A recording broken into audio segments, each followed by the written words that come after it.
Hey, good morning, everyone, and welcome to UroNurse. I'm your host, Vic Senese. Glad to have you on board. If this is your first time checking us out, be sure to check out our website at uronurse.com, the best place to go to learn more about the show.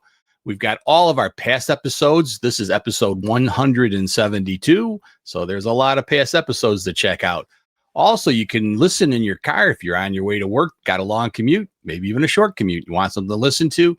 The audio version comes out every half hour after the show goes off the air, and it's available all the time through your favorite podcasting things such as Spotify, Apple Music, or Apple Podcast, Amazon Music, all those places. Also, we have our great sponsors. You can get to their websites real easily through uronurse.com, so be sure to check that out. This week, I've got a great show for you. I have today, I'm honored to welcome Greg McKettrick, a highly experienced compounding pharmacist with over 35 years in the field. Greg has dedicated his career to personalized medicine, helping patients achieve optimal outcomes through customized therapies. This session, he will share his expertise on the science and success of penile rehabilitation after prostate cancer, exploring how tailored treatment approaches can make a meaningful difference in recovery and quality of life. So please join me in welcoming Greg McKettrick. Greg, welcome to the show. Thanks, Vic. Glad to be here. So why don't you just tell us a little bit about how you got involved in all this and why you decided to do this? Absolutely. Thanks for the opportunity, and thanks for everybody who's joining in. So again, I've been a pharmacist for a very long time. I always laugh because I tell people, hey man, I predate Viagra. So, I've been doing this for a while. But through the course of my career, I have worked in a lot of different aspects in terms of pharmacy. So I've been in hospital pharmacy and nursing home and retail. But most of my time I've spent in compounding pharmacy, which had a lot of attraction for me because if you're not aware, what compounding pharmacy really allows is for finding solutions for individuals' problems or unfilled needs. And through compounding, a lot of times we can come up with solutions for problems that just aren't commercially available. And that can be a huge benefit for patients. Over the course of time, I did a lot of consultations, whether that be for hormone replacement therapy or ED or any other of the compounds that we would do. But I gravitated towards a lot of working with the men and really felt a strong pull, a lot of empathy just because of the situations that I saw. And, as a guy who's gray and balding and I've certainly seen my share of years, being able to relate and really empathize and feel what these guys were going through was an important part in my career. And because of that, I think I started to become very effective in terms of counseling patients, and that caught on. So I was getting a lot of referrals from urology clinics. A lot of times when they just didn't know what to do anymore, they basically kind of run through their menu of treatments, and not the point where they're going to, throw the baby out with the bathwater, but at least they were going to try and get some advice. So they started sending patients for consultations, which morphed into really more than just the consultations. It was training on penile injections and vacuum pumps and auto injectors and on different forms of therapy, and really looking at what the individual's personal situation was, what they had tried in the past, what comorbidities were involved, and then coming up with, hopefully the best therapeutic path we could. And again, as this kind of rolled through and momentum was picked up and I was seeing more and more referrals, something that really popped in my experience and started to see a lot more were guys coming in, and they were post-prostatectomy patients, post-prostate cancer. And just the similarity in their stories, obviously they go in, they get diagnosed, which anytime anybody says the C word, that's traumatic to begin with. Yeah. But then they kind of get herded through the process. They're gone in, they can do their biopsy, they're set up for treatment. And unfortunately, a lot of times after the treatment, the follow-up just isn't as robust as it needs to be. In some cases, there's really very little that's done for some of these guys. And I had so many that approached me in that situation, I really felt compelled to jump in and do something more, and uh, started doing a lot of work with the online prostate cancer support groups. Hopefully doing some good by answering questions and maybe offering some input in terms of the alternate treatment regimens that could be put in place for a lot of these folks that had kind of not been able to find answers. So again, after doing this for a period of time, it just struck me that there had to be a better approach, and whether I was really the perfect individual to take that on, I didn't know, but I sure as hell wasn't going to go without trying. So I consulted with a lot of the urologists that I work with routinely and got some input. And after that, decided, well, I'm going to sit down and try and figure out if there's not a way to put together a comprehensive treatment plan. So doing research, obviously going back through what my own experience had been, and then going through and seeing, what's the tried and true methods, what aspects of a, post-prostatectomy treatment or rehabilitation game plan really fit. And based on that, I wrote the protocol and then published it, and then went online and started to really circulate it. I was doing podcasts and webinars. I was actually sharing it with other compounding pharmacies around the country and coaching them on how to work with patients. In the end, ended up doing more just working with urology clinics all over the country. And, when I authored this, I was working out of my pharmacy that's in Charlotte, North Carolina. But we were acquired by a large national group called Revelation Pharma. Now, this just elevated the platform. It put us up to where we had just much better access to patients around the country, giving us the opportunity to really extend the breadth of the service and make this available on a much broader scale, which was great. And again, as I said, as things started to build up, it became slightly hard to manage the scaling process. So that's when I really kind of took the next step with this, and we developed a resource website for patients.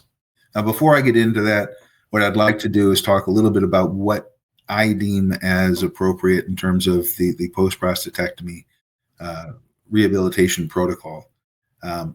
My game plan with this was always to try and get guys in prior to going in for any form of treatment. I wanted to be able to start working with them while they still had continence, so we could, really focus on pelvic floor muscle control, familiarize with them with the muscles while they could still manage, and then progress through after treatment.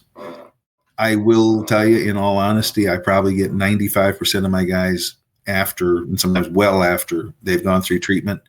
I always appreciate when I get them in early, but by the same token, that doesn't mean that if they come in after they've gone through, whether it's surgery, radiation, or a combination, doesn't mean that we can't still make a lot of progress with them. So typically the game plan with my protocol is, we get the guys referred. We try to do a very, very in-depth initial intake survey with them, because I have to know what their history really is, way before prostate cancer. What are the comorbidities?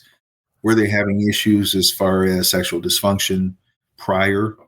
And, where is their current situation? What type of surgery or treatment did they have? Did they have nerve sparing or not? And, where are they in terms of their erectile function and continence at this point? Now, based on that, we kind of have some basic starting points that we really use across the board.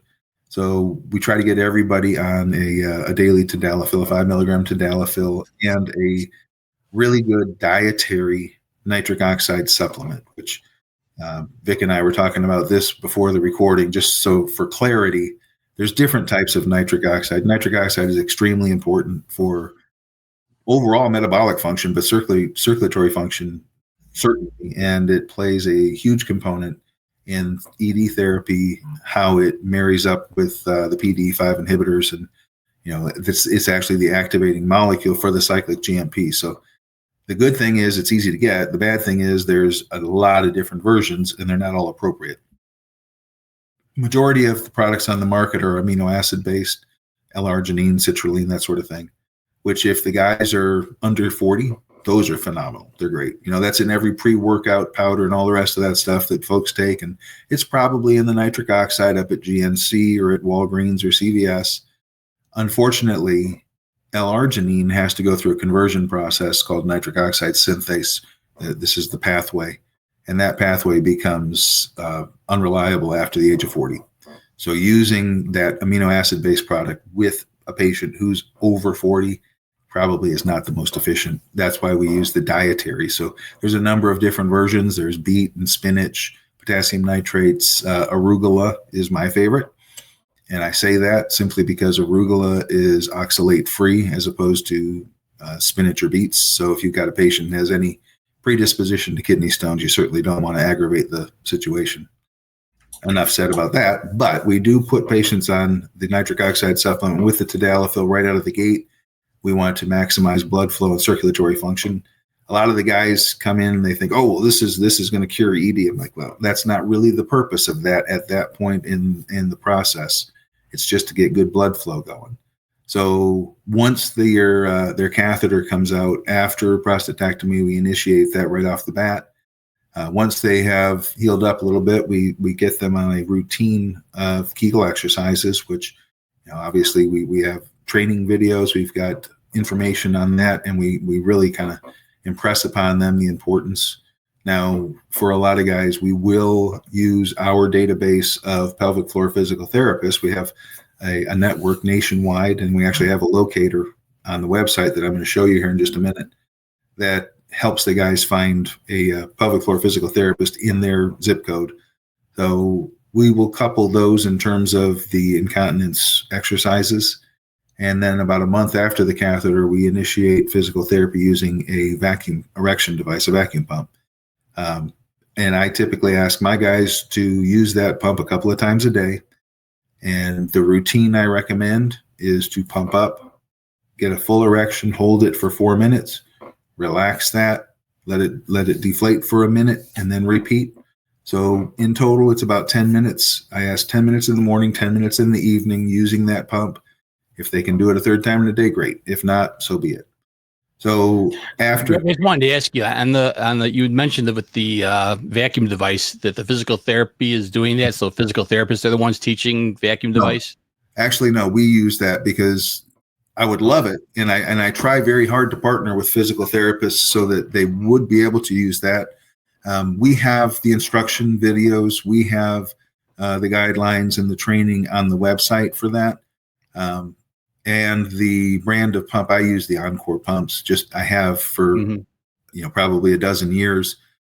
They're reliable, they work, they're warranted. So it's nice and consistent for my patients, and it gives them a lot of options. So that is all on my website. So it's really a matter of just going to the site and they can watch the instructional videos, and then we talk them through this also. And to be honest, Vic, I talk with every one of these guys, not only on their intake, but then we meet with them every month. So while we're going through this process, I will literally walk them through how to use the pump, or if it's a Kegel instruction, we literally go through and spend the time so that they do understand these things.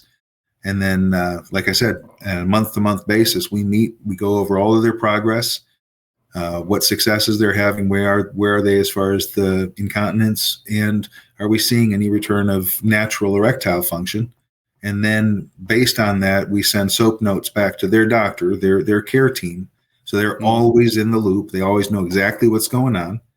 But what it does is it gives these guys that extra contact. They have somebody they can talk to that's, not intimidating, not coming at them in a white coat in a cold exam room, right? They can basically talk to me about anything that is happening, even if it involves, intimacy in the relationships.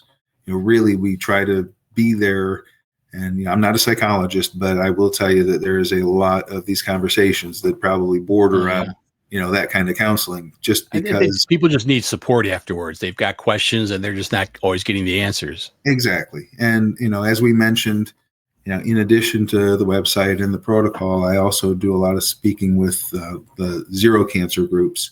So same basic element there. A lot of these guys, they're well down the path, but they still have a million questions and they just don't know how to get it answered.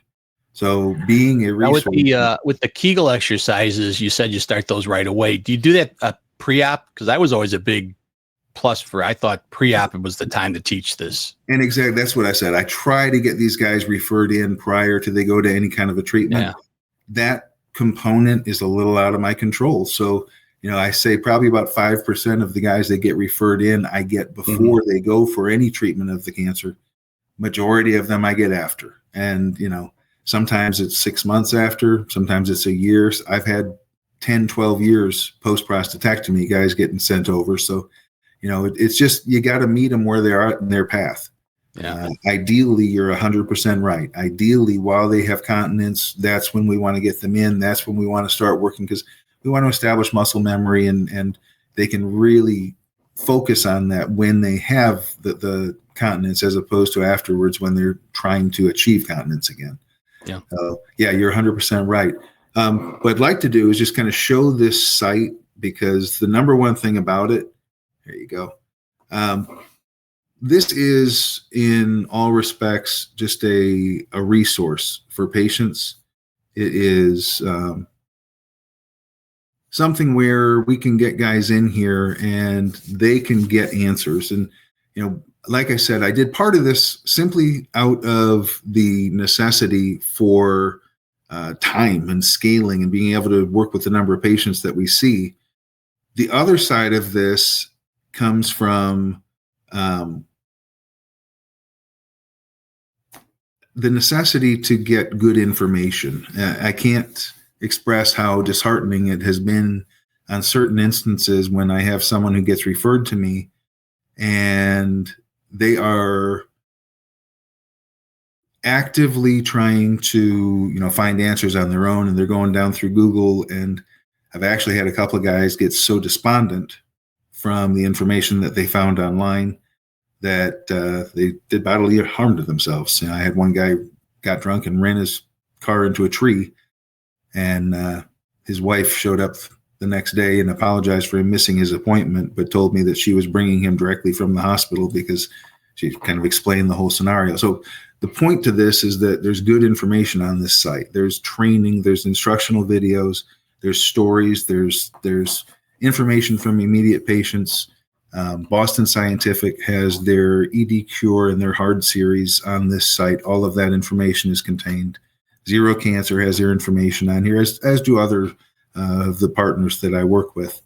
I don't know if I can, Vic, I don't have control of the screen. Can you click on resources for me? I don't think I have control of that screen either. Okay. It's on your side, because it's wherever you pulled it up, that's where it should be controllable. Yeah. Do you have two monitors, or it's a single monitor? Let me stop sharing for a second, and then I'll get back into it again.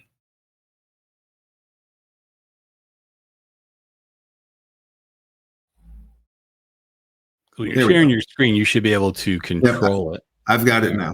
I didn't have full screen. So what I really want to show, first off, just to navigate through this so you guys can see what's involved in this site. And again, keep in mind, this is a resource page for patients. There's really not anything on here about, prescription therapies, anything to that effect that they have to do. They can contact if they have questions. But what they are going to see are a lot of options in terms of what are available therapies that they can try.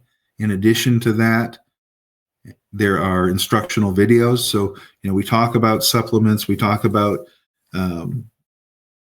anorgasmia, premature ejaculation, but also how to do penile injections, how to use a vacuum pump, what are different forms of medications like the sublingual troches or rapid dissolve tablets, and even going up into the penile implant, because obviously some guys end up going that path.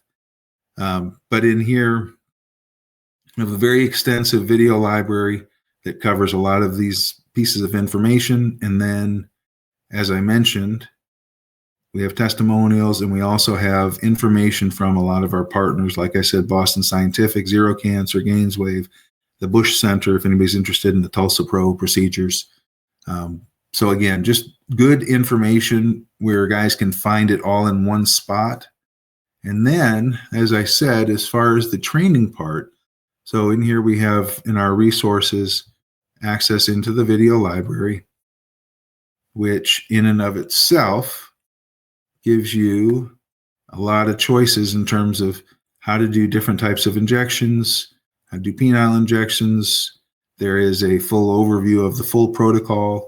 But here you can see there's a video that goes through step by step on how to do penile injections. Same thing on vacuum pump. And, Vic, you were talking about, who do we use for training? I would love it if we could get the pelvic floor physical therapist to actually, work with the vacuum pumps. I think it's a great fit for them. But at the same time, we just don't see it that much. So we have all of the resources that are there. They're easy to get to. Mm-hmm. This is something, and in fact, we typically will drop off with, whether they're with the support groups or with the urology clinics. We've got a lot of marketing information there where these videos and everything can be queued up with simple little QR scan codes that are on the table tents and posters and whatnot. So try to make this as readily available. And again, keep in mind, this is just an information source. This is not something where anybody's paying to get in here. There's no necessity to register. All it is open material for guys so they can learn and get good information instead of, again, like I said, I hate it when everybody uses Dr. Google and they get the worst possible scenarios. There's a lot of information out there, and you're exactly right. It's just how do you know what's good information versus just junk out there? So, through the course, and I'm sure, you see this a lot. One of the things I mentioned, I think the component of just having somebody to talk to on a regular basis, mm-hmm. and this goes for both the patients, for the guys and their partners, because a lot of times we will actually have both partners on the calls when we're doing the consultations. And it really helps because there's a lot that gets, I think, just miscommunicated, and especially if there's been a long duration after the cancer and we were kind of dealing with lack of intimacy and lack of sexual function over an extended duration of time. A lot of times we have to work on reestablishing intimacy with the couples and really educate them on what can be done and how the other resources. And to that end, I actually have a sexologist that works with me, licensed, education trained, so that those kind of issues can be addressed. So we try to be, I'm not going to say we're the Walmart of penile rehab or anything, but we try to give as much information in one area on one site and make that available to the patients. And like I said, this is something that we've been doing for a number of years. The protocol has been used urology clinics around the country now. And the great thing about it is the success that we've had. We've definitely seen increased return to function much quicker than what we normally would.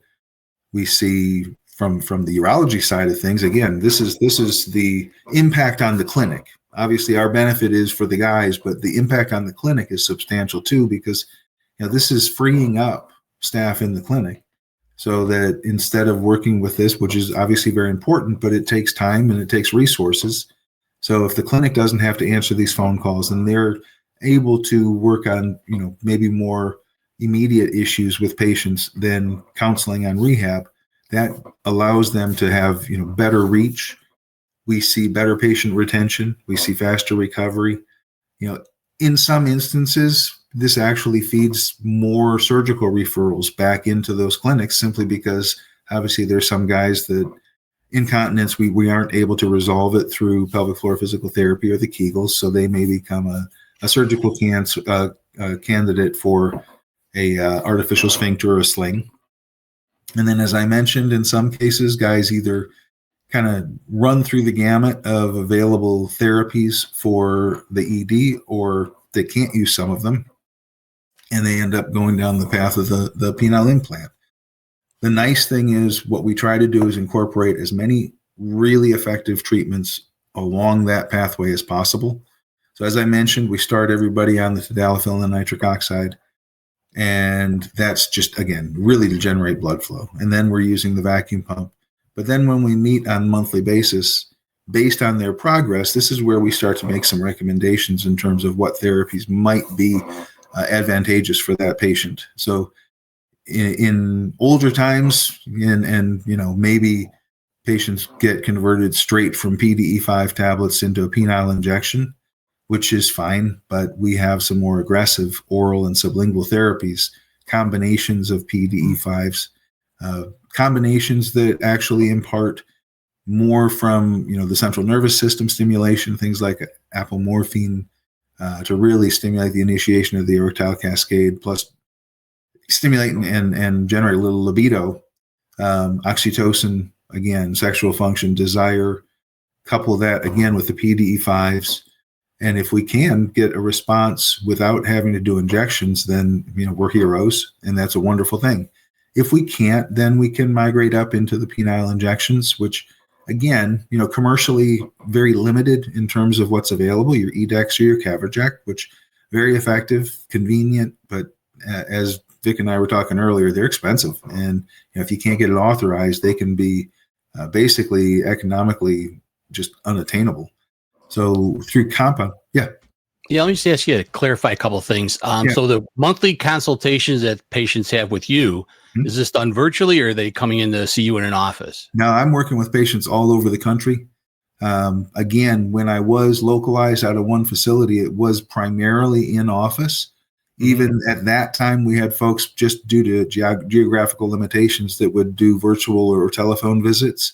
Yeah. Now these visits are, I'm still in the Carolinas, but I'm taking care of patients that are all over the country, whether that be Texas or California or Oregon or Maine, Chicago. Probably the only good thing that ever came out of COVID. I think that it's a good thing, knock on wood, because unfortunately I spend my whole day in meetings and Zooms and all the rest of it. It's a great resource for these patients, though. This is something where we can actually work with them face to face and really make sure that they're getting the message when we're talking with them. So again, like I said, it really allows us to migrate the patient through this pathway. And I explained to every single patient when we talk, this is not a quick turn the switch and things are fixed. This is a path. This is a whole comprehensive game plan that we're going to follow. I call it building block therapy, because as we start out, it's very basic. We're using the PDE5, the nitric oxide, the vacuum pump. And then as we progress through and we're starting to see some return of function or return of sensations, we initiate other medications that just layer in up to and including the penile injections, which, even with that, I will tell you, quite frankly, I think I probably have about 150 different formulas of penile injections that I would use with patients. And you think, well, why? Well, because you've really got to focus on the individual. When I'm doing this, I'm looking at all of the components that are mixed into that injection. What is the effect that we need based on the patient? Is it more firmness? Is it less discomfort? Is it more duration? Right.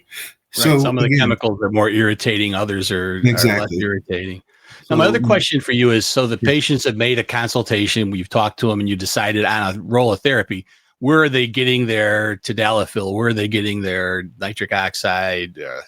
So we always make it available to them. We have obviously pharmacies around the country that can do that, but by no means are they shackled to use me or my pharmacies at any point. Because the protocol itself involves prescription medication, it is a prescription referral. So that initial consultation and the initial supply of tadalafil and the nitric oxide is included along with the vacuum pump. So that's in one lump sum. That all comes to them.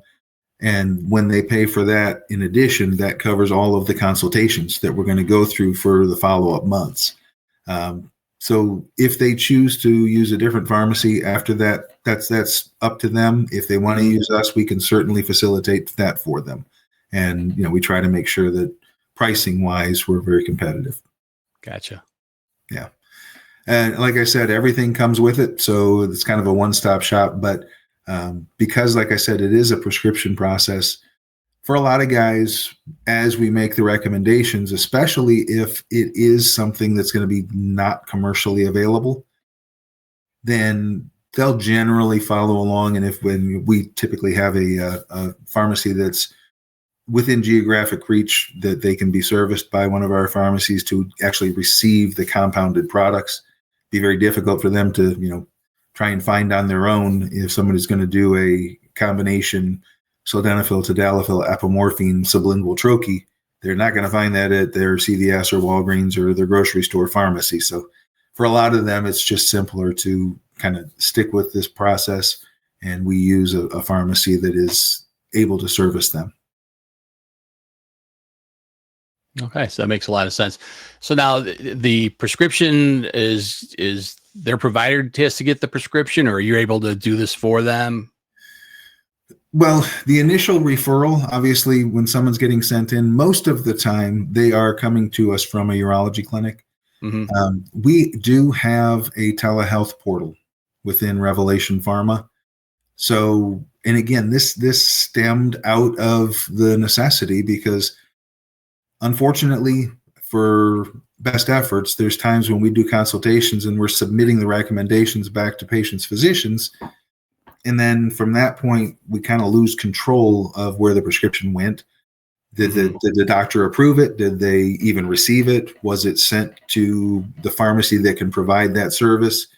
Or did they do something completely different? And what we ran into a lot of times, we talked to the patient, and 2 weeks after the consultation, they hadn't received anything. So then we started backtracking again. So because of that, we initiated the telehealth portal, which allows us to do consultation, and then basically immediately that prescription is generated and we know exactly where the pathway is. We can do it either way. If the patient has a physician that they're working with and they're comfortable with, then we absolutely are going to go that route. Yeah. And they're screening for things like patients that are taking nitroglycerin products, things that would be contraindicated with the PDE5s. Right. So that's all comes into the initial. I have, which I'm sure you're familiar with, the SHIM test, right? Sexual health inventory for men. I modified the SHIM test for my intake survey. It goes a little bit deeper, gets a little bit more of their longstanding history, allergies, comorbidities, and any medication therapies that they're using. So part of our initial intake with these guys is usually about an hour long, when we're going through explaining all the steps of the protocol and how we're going to work with them. And, basically that we're here as a resource for them at any point they can reach out. But again, that survey is first and foremost probably the most valuable piece of information that we get when we initiate this protocol. Okay, very good. So I get a couple questions that have come in here. Yep. So can you explain how compounded PDE5 inhibitors differ from commercially available versions and why they may be preferred for the rehab protocols? So number one thing, commercial tablets are great. Obviously, the greatest thing about them is they're dirt cheap anymore. But the negative to any tablet is the process that it has to go through to become biologically available. So you look at a tablet. Let's talk about sildenafil first. So, take it an hour before, but take it on an empty stomach, because I still tell you, even though it's been out since 1998, the number one misunderstanding for patients is, they got to take this especially without fatty food in their stomach. But, right. The people will tell me, hey, I failed on sildenafil. So I ask them, when did you take it? Did you have an empty stomach? And they look at me like, no, I took it after dinner. Exactly. So that's a negative. The other negative to that tablet is, as I said, it has to go through the digestive process. So it goes through the gut and the intestines and into the liver. First pass metabolism, right? Well, first pass metabolism eliminates a third of that drug before it hits the bloodstream. So that 100 milligram sildenafil tablet becomes something like a 65 milligram dose. The difference between the tablet versions and sublingual troches, number one, rate of absorption. So typically a sublingual dosage form versus an oral dosage form gets absorbed about 4 times as fast. That's a lot when it comes to convenience. Second, they don't go through the gut. So there's no interference. You can go out to dinner or lunch or breakfast, whatever your time of day when you're sexually active is. You can use a sublingual troche after, and it's still going to absorb. You're still going to get the effect. Thirdly, since it doesn't go through the gut, doesn't go through the liver, it doesn't go through first pass metabolism, which means you're getting a higher dose available directly into the bloodstream faster and easier and more conveniently. So that is, in a nutshell, the difference between the sublingual and the oral tablet. The deeper dive is that when we're compounding these things, we can incorporate multiple active ingredients. So instead of a single ingredient tablet, now imagine we're going to use a combination of a fast-acting and a long-acting PDE5, so sildenafil or vardenafil with tadalafil. Now we get something that gets in the system and the bloodstream very quickly, is very active, very, very fast. The fast-acting, whether it's vardenafil or sildenafil, they give you about 4 hours of activity. But that tadalafil component now you're chipping in, and it is going to do a little bit extra because we get better receptor coverage by using the 2 PDE5s, but we also play off of the characteristics of the individual medication. Tadalafil stays in the body and can be effective up to 36 hours. Right. So now, boom, 1 dose, and that Friday night dose is carrying through Saturday. That's an easy explanation of that part, but then we get into deeper dive. So what if there's other components of the disease state or the condition that we need to address? So, what if there's low libido? What if there's anorgasmia? So we'll use a D2 dopamine agonist like apomorphine. And no, it's not an opiate. It's a dopamine agonist. It stimulates in the hypothalamus at the initiation of the erectile cascade. So this, from the central nervous system side, is actually helping to provide erectile function. Plus, you get a bit of a dopamine surge from it, so a mood and libido. Mm-hmm. Tie that in and add in oxytocin. Now you've got, this is the cuddle hormone, right? Right. So it's a neurotransmitter, but it stimulates both erectile function, orgasmic function, and that's both men and women, but mood and satiety, sexual satiety. So you can literally use 1 dosage form and achieve. So now we've got a PDE5 mixed into there, like a vardenafil in there. So we get the blood flow and sexual response. Hopefully they're on their nitric oxide, which really boosts, and I'll explain that in just a second, but that boosts the effectiveness of that PDE5. You've got oxytocin, you got apomorphine. So you're really maximizing what the potential benefit is using a single dosage form. Now imagine trying to do that from commercial products. You just can't. It's not possible. And how do these size up compared in cost? Nowadays you can buy, Viagra, tadalafil, all these things over the counter, and I mean not over the counter, but dirt cheap. Right. So the nice thing is the troches really aren't ridiculously expensive.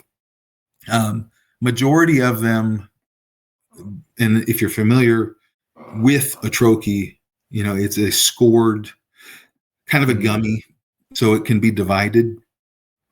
Depending on what troche it is, it would represent anywhere from 2 to 4 doses. So that 1 troche is going to be about $10.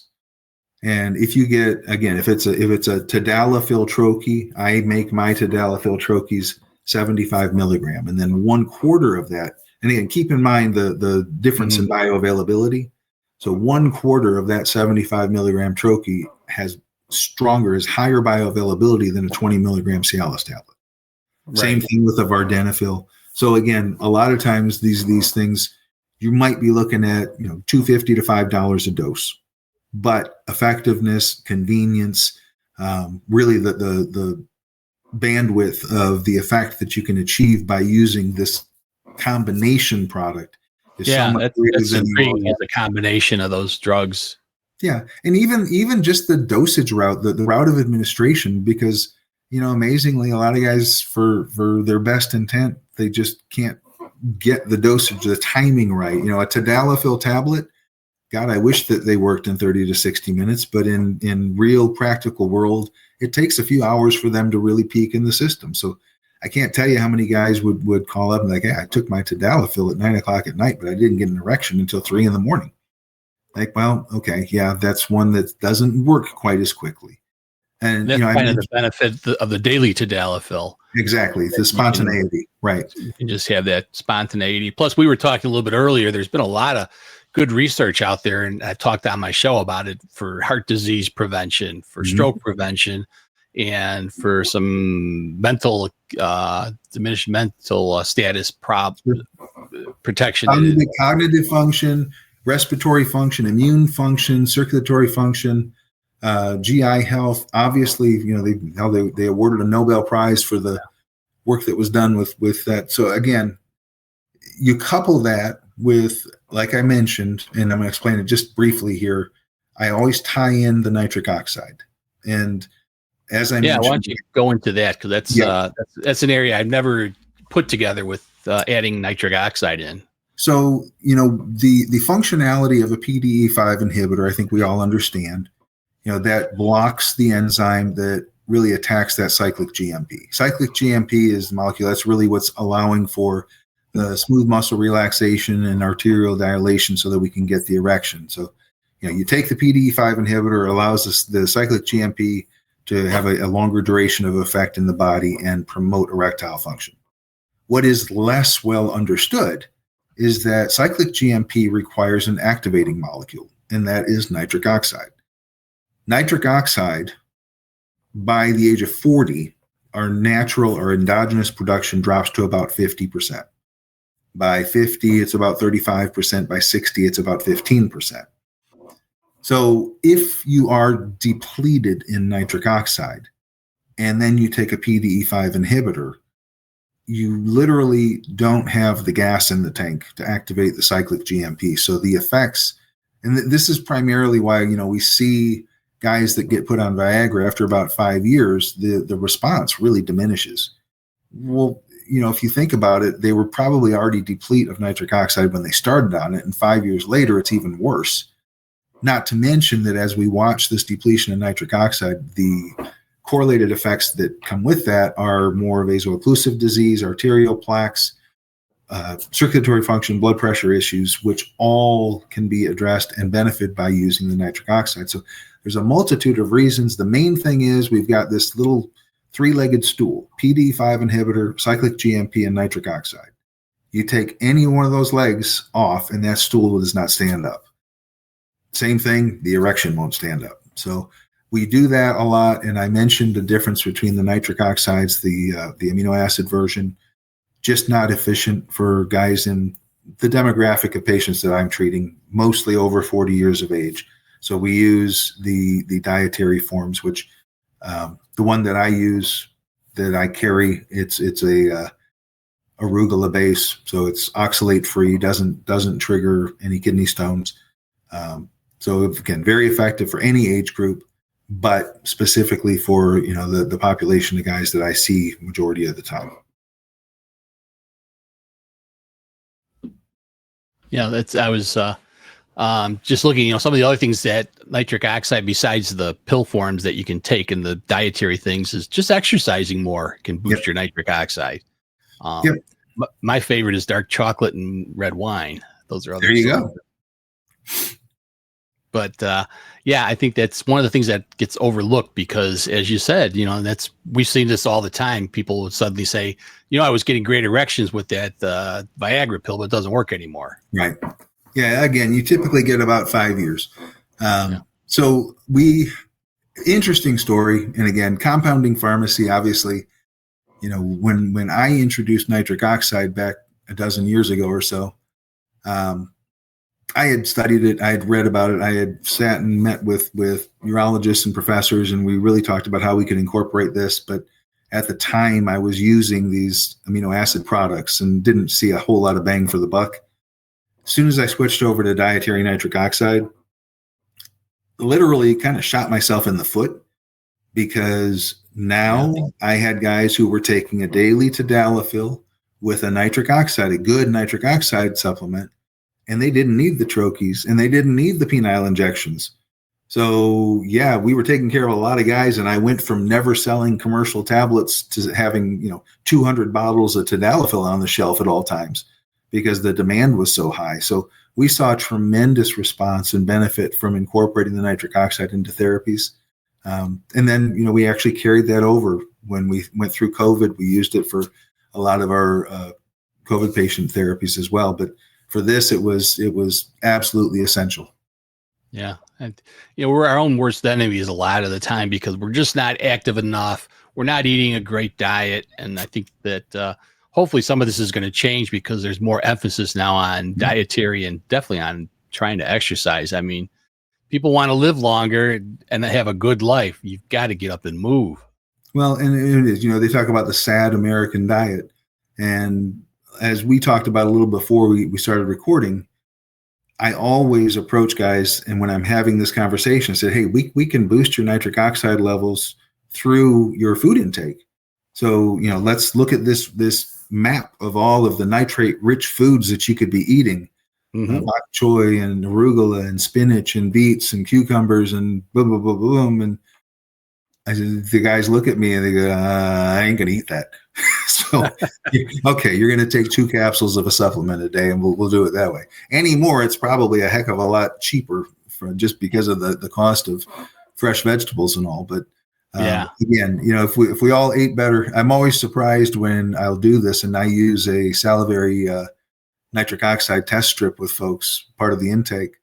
And I'll get some guy who comes in, he's 85 years old, and I'm like, oh, I know he's going to be completely deficient. He's not going to show up anything.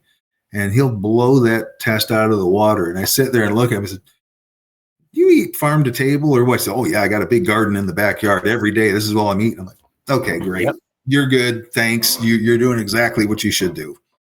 Yeah. But again, a lot of this, just the conversation and being able to let guys know that there's options. And then, I don't say I'm holding their hand through the process, but I'm definitely lending them an ear and letting them, voice any concerns and frustrations.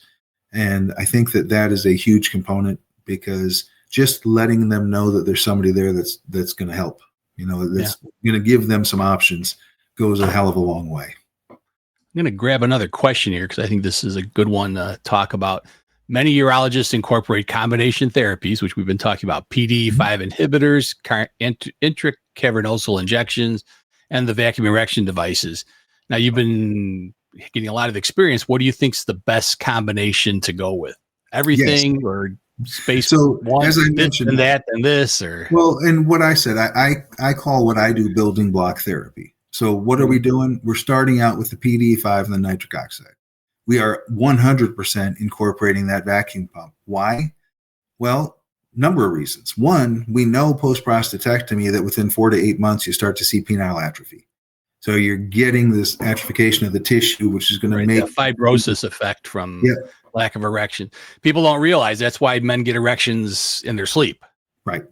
So the benefit of doing this is to make sure that we don't have that. We're preventing the atrophy. Yeah. We're maintaining the health of the tissue. But in addition to that, that process also lends to stimulating the nerve bed. So as we're going through this process, we are maintaining the health of the tissue, maintaining healthy blood flow. And then, like I said, I meet with them every month. So on those monthly appointments, we evaluate what's going on, and then we start to incorporate the next steps. And that next step might be doing that penile injection, or if they're starting to show some good return, we might try the troche first. So I am all in favor of incorporating this, and you have to look at this on an individual basis. If I just gave you a blanket answer that, yes, that's the perfect thing, I'd be shooting everybody in the foot because you have to individualize care. Not every patient is going to follow identical pathways. We have kind of these points along that path in place where we're adding these different components in therapy and changing it. And then, of course, changing the formulas if necessary. But the mindset is the same. What we're doing is we're tailoring this based on the progress of the patient. So am I going to incorporate all of this? Absolutely. Is that for every single patient? Absolutely not. But it's available to all of them if they need it. Yeah. I think those are a couple of good points you brought out. We always recommended post-radical prostatectomy patients get on a PDE5 immediately. not Yeah. even, question whether they're having return or not, or whether you did a nerve sparing technique or not. Get them on that right away, because you have to preserve the function. Yeah. Well, and one of the things that I found early on was that in a lot of cases, guys were getting prescribed sildenafil right after, which obviously it's effective. It's a great PD5. The problem is that why would you use something that's going to last for 4 or 5 hours when you have an option that stays in the body all day long? And that's why we basically will put everybody on that tadalafil, just because of that. Yeah, I thought early on in my career, when all these were just, because like you said, you've been around before Viagra, so was I. Yeah. And as they started evolving, I thought, well, wait a second, this one makes the most sense because of that long half-life. I can utilize that to my advantage by having patients on the low dose, and they're getting up to whatever dose they need. And really successful with patients. And as you say, you don't have the same issue with whether you're taking it with the meal or not, because it's just always building up those blood levels. Right. Exactly. Yeah. That was really a great discussion. I think the other thing that, nowadays, unfortunately, the urology visits are patient, the urologists are busy people. There's probably not enough of them to go around for the number of baby boomers and everybody else who's now, hitting into that medical system. So having somebody that can spend the time with you is really key, because these are not quick visits. This is something I did most of my career. Was I had an impotence every Friday was my impotence clinic, and but I had the ability. Our practice offered that, and I could spend a half-hour appointment just going through stuff with patients. But the urologist can't. They're too busy. It's a 5-minute, out the door and on to the next thing. And I think that having these resources. That's a huge point and a key point. And, if that's, again, I mentioned some of the different marketing pieces that we've developed. And to be honest, it was not my idea to do it. I was in a meeting with a large group of urologists, and we were talking about this. And, obviously, as we're sitting there, like, well, this is great. But just like what you just said, they're like, man, I got a stopwatch, and it's 8 minutes from the time I enter that room until I have to be out. I can't introduce all of this on an 8-minute visit. I have to check all my boxes. I got to make sure that I'm updating their chart. I'm doing all of this while I'm talking to them. They said, but, if the patient triggers the question, if they bring up the point, we have to answer that. We're obliged to respond. So that's when we started doing these posters and things. Is, are you suffering from incontinence, erectile dysfunction, post-prostatectomy, bum, bum, bum, bum. Because if the patient sees it and then they point and go, I want to talk about that. Now that stopwatch gets paused so that there can be a conversation. But to your point, they're still not going to have the amount of time that's necessary to really go through all this. And by partnering with the offices, what we're doing is we're allowing them to incorporate really the better quality of care and taking care of these guys so that they don't fall through the cracks, so that they're not in that population that's, 10 years post-prostatectomy, no erectile function, still wearing Depends, their relationships falling into the toilet. This is something that, again, I've taken a great interest in. It's been a passion play for me for a number of years. And, just the I guess the edification of really enjoying what I'm doing and seeing the benefits in the patients and knowing that this makes a difference. It ain't never going to make me rich, but it sure helps my soul. Yeah. When you go into this stuff, and most of us didn't go into it for the money. We went into it because we cared about people. And it's, I retired this past summer, so I'm not seeing patients in an office anymore. But I also got 5 podcasts that I relate with patients with. This one that's designed just for patients. One that's kind of a news story that goes through the research every week for the healthcare workers. Yeah. And then I have a friend of mine who's partially retired now, who's a sex therapist. And so again, we're trying to just deliver this material that we're so used to helping patients out that we still want to help. And we get a lot of great feedback from this program and others about how much of a difference it's made in their life. And I think it's just that people know this is a good source to go to and that they're getting quality, evidence-based information, which is important. So I really appreciate you coming on and talking with us today. It's been a fantastic talk. I'm going to put a little promo for next week's talk. Is Peyronie's disease genetic? A groundbreaking new test called Peyronie's gene aims to answer that question. Join Vic, host of UroNurse, in an in-depth conversation with Landon Trost, MD. Dr. Trost is a leading urologist and Peyronie's researcher. Together they explore how genetics may play a key role in understanding Peyronie's disease. They also discuss how this knowledge can help in managing related sexual symptoms. Join us on November 22nd at 9 a.m. Central Time. Yeah, looking forward to that one. Landon Trost has been on our program a couple of times, and he is like the expert in Peyronie's. And talk about a part of urology that's a small field. Peyronie's is definitely one of those that your specialists are very few and far between. And he's got some new thing called the Peyronie's gene that they can actually look at to figure out who may be prone to having this and what's going to need to be treated. So, yeah.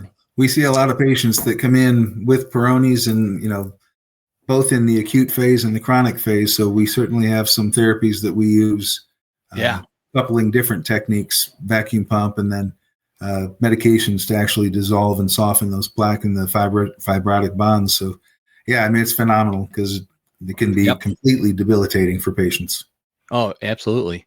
So, all right. Well, thank you for showing up and coming on the show today. It's been a pleasure, and we'll see everybody next week on Euro. So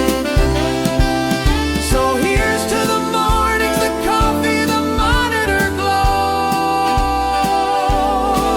to the wisdom he shares and the folks that he knows.